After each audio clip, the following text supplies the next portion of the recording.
The first question asked on the WhatsApp is by Periyar Alamsha from Tamil Nadu, India.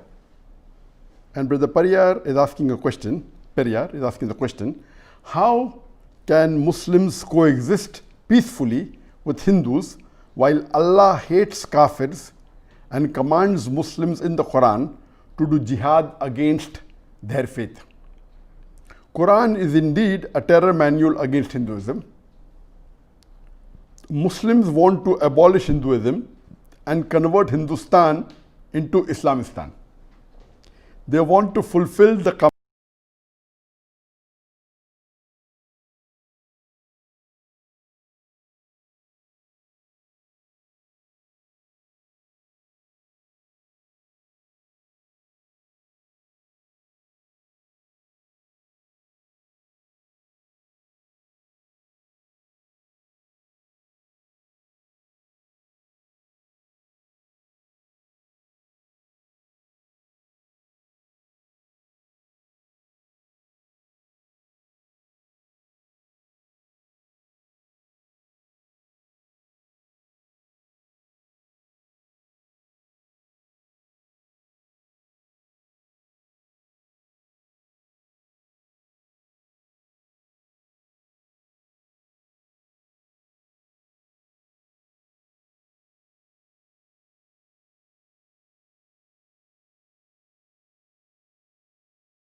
jihada, which means to strive, which means to struggle.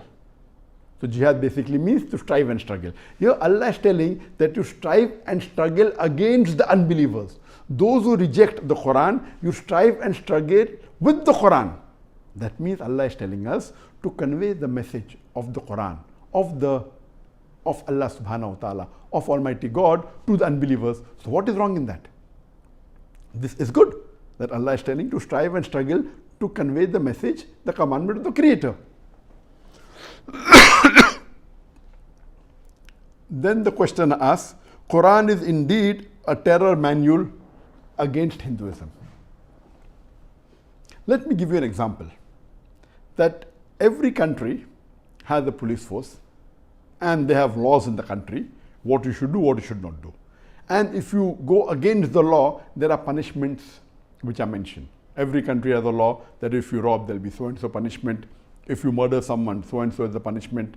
And if you cheat, so and so is the punishment. If you do fraud. Similarly, Quran is the future world constitution. It is a law book of our Creator, how a human being should lead his life. If you allow me to call a human being a machine, it is the most complicated machine on the face of the earth. The glorious Quran is the instruction manual for the human being, the do's and don'ts. And if this instruction manual to prevent people committing crimes has given a punishment for robbing or for murdering an innocent human being or for cheating, then why do you call it terror manual? If you call it a terror manual, that means all the countries, the court of law, which has a constitution and where it says in the law book the punishment for the crimes, then every country will have a terror manual. So it's a misunderstanding. It is the guidance given by Allah subhanahu wa ta'ala to the human beings about the do's and don'ts. And if you do not do certain things which are commandments of Almighty God, like how you have rules in the country, if you break a signal, there are punishments for it. So similarly, this is a book to prevent the wrongdoing by the human beings. It is a misconception that it is a terror manual. Actually, it's a manual for peace. If someone calls the law of the country as a terror manual, that means the person hasn't understood the law of the country. It is actually a peaceful manual, so that peace prevails in that country. If this law wasn't there in the country would have been in chaos. Anyone would terrorize you. So because of this law, peace is maintained. Similarly, this is the law book of our Creator Allah subhanahu wa ta'ala to let peace prevail throughout the world.